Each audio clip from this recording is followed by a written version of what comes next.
నమస్తే అండి, welcome to వివాహ భోజనం ఇన్ యూకే. ఈరోజు మన ఛానల్లో స్పెషల్ తెలంగాణ స్పెషల్ సర్వపిండి. ముందుగా మన ఛానల్ని కొత్తగా చూసేవారు ప్లీజ్ సబ్స్క్రైబ్ చేసుకొని బెల్ని ఆల్లో పెట్టుకోండి, అప్పుడే నోటిఫికేషన్స్ మీ వరకు వస్తాయి. ఈ సర్వపిండిని బయట చేసినట్లుగా డీప్ ఫ్రై కాకుండా షాలో ఫ్రైతోనే మంచిగా క్రిస్పీగా చేసుకోవచ్చు మనము. ఈవినింగ్ స్నాక్గా టీతోని చాలా బాగుంటుంది ఈ సర్వపిండి. ఒకసారి ట్రై చేసి చూడండి, మీకే తెలుస్తుంది ఎంత బాగుంటుంది అనేది. మాది కూడా తెలంగాణ అండి. చిన్నప్పుడు మా అమ్మ ఎక్కువగా స్నాక్గా సర్వపిండి చేసేది. యాక్చువల్గా మేము దీన్ని జనరల్ లాంగ్వేజ్లో సరపిండి అని అనేవాళ్ళము. ఒక్కసారి టేస్ట్ చేస్తే మీరే చెప్తారు మస్తుంది అని. ఇంకా లేట్ చేయకుండా రెసిపీలోకి వెళ్ళిపోదాము. ముందుగా స్టవ్ పై ఒక ప్యాన్ని పెట్టుకొని దాంట్లోకి 1/2 కప్పు పల్లీలు వేసుకొని లో ఫ్లేమ్లో మంచిగా క్రిస్పీగా అయ్యేంత వరకు వేయించుకోవాలి పల్లీలని. ఇప్పుడు ఈ పల్లీలని పైన ఉన్న పొట్టంతా తీసేసి గ్లాస్తో ప్రెస్ చేస్తే మనకు చిన్న చిన్న పీసెస్ అయిపోతాయి. అలాగే నేను ఇక్కడ ఒక 1/2 కప్పు శనగపప్పుని నానబెట్టి పెట్టుకున్నాను. ఒక 3 టేబుల్ స్పూన్ల నువ్వులు తీసుకున్నాను. అలాగే మనం ముందుగా వేయించి పెట్టుకున్న పల్లీలు, ఒక పెద్ద సైజు ఆనియన్ని ఇలా సన్నగా కట్ చేసుకొని పెట్టుకోవాలి పొడవుగా.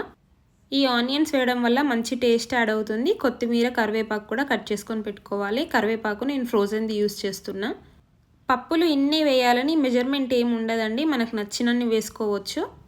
ఇక్కడ నేను 1/2 kg బియ్యం పిండిని తీసుకున్నాను. దాంట్లోకి పల్లీలు, నువ్వులు, ముందుగా నానబెట్టి పెట్టుకున్న శనగపప్పు, ఉల్లిపాయలు, కొత్తిమీర, కరివేపాకు వేసుకోవాలి. అలాగే దీంట్లోకి 1 టీ స్పూన్ కారము, 1 టీ స్పూన్ ఉప్పు, 1 టీ స్పూన్ జీలకర్ర, 1 టీ స్పూన్ అల్లం వెల్లుల్లి పేస్ట్ కూడా వేసుకొని ఇలా ఫస్ట్ పొడిగా మిక్స్ చేసుకోవాలి. ఇలా పొడిగా మిక్స్ చేసుకుంటేనే మనకు అంతా కలుస్తుంది బాగా. చూసారా, వేసిన ఇంగ్రీడియంట్స్ అన్నీ బాగా కలిసిపోయాయి కదా. ఇప్పుడు ఇందులోకి వాటర్ని యాడ్ చేసుకుంటూ మంచిగా ముద్దలాగా అయ్యేటట్లుగా కలుపుకోవాలి. మనం చపాతీ ముద్దను కలుపుకుంటాం కదా, అలాగే మంచిగా కలుపుకోవాలి. చూసారా, ఇలా సాఫ్ట్గా ఉన్నప్పుడే మనకు సర్వపిండి మంచిగా వస్తుంది. ఇప్పుడు చేతికి కొంచెం ఆయిల్ని పెట్టుకొని దాంట్లో నుంచి పిండి ముద్దను కాస్త మీ ప్యాన్కి తగినట్లుగా తీసుకోవాలి. ప్యాన్ సైజుని బట్టి ముద్దని అడ్జస్ట్ చేసుకోవాలి పిండి ముద్దని. ఇప్పుడు ప్యాన్లోకి 2 టేబుల్ స్పూన్ల ఆయిల్ వేసుకొని ఇలా అంతా స్ప్రెడ్ చేసుకోవాలి ప్యాన్కి. ఇప్పుడు పిండి ముద్దని నేను వీడియోలో చూపిస్తున్నట్లుగా ప్యాన్ అంతా స్ప్రెడ్ చేసేయాలి వేళ్ళతోని. అలవాటు ఉన్న వాళ్ళమైతే చాలా ఫాస్ట్గా ఈజీగా చేసేస్తుంటాము ఈ ప్రాసెస్ని. కొత్త వాళ్ళకి కొంచెం టైం పడుతుంది ఇలా ఒత్తుకోవడానికి. ఇప్పుడు ఇలా నేను వీడియోలో చూపిస్తున్నట్లుగా హోల్స్ పెట్టుకొని అంతా ఆయిల్ వేసుకోవాలి. ఒక 2 టేబుల్ స్పూన్స్ వరకు పడుతుంది. ఇలా హోల్స్ పెట్టుకొని ఆయిల్ వేయడం వల్ల మనకి లోపల వరకు ఆయిల్ వెళ్ళి మంచిగా క్రిస్పీగా కాలుతుంది సర్వపిండి. ఇప్పుడు ప్యాన్ పై మూత పెట్టుకొని వీడియోలో చూపిస్తున్నట్టుగా మీడియం ఫ్లేమ్లో మంచిగా కాలనివ్వాలి సర్వపిండినంతా. ఇలాగే మీరు కూడా 2 బర్నర్స్ పై చేసేసుకోవచ్చు, చాలా ఫాస్ట్గా అయిపోతుంది ఇలా అయితే. అలాగే మనం మిగతా పిండినంతా కూడా ఇంకా మిగిలిన ప్యాన్స్ ఏమైనా ఇలా ఫ్లాట్గా ఉండేటివి ఉంటే వాటిని తీసుకొని వాటిలోకి సరిపోయేంత పిండి ముద్దను పెట్టుకొని ప్రెస్ చేస్తూ హోల్స్ పెట్టేసుకోవాలి. ఎక్కువ మందంగా లేకుండా ఇలా వీడియోలో చూపిస్తున్నట్లుగా ఇంతే మందం ఉండేటట్లు పెట్టుకోండి, అప్పుడే మంచిగా కాలుతుంది సర్వపిండి.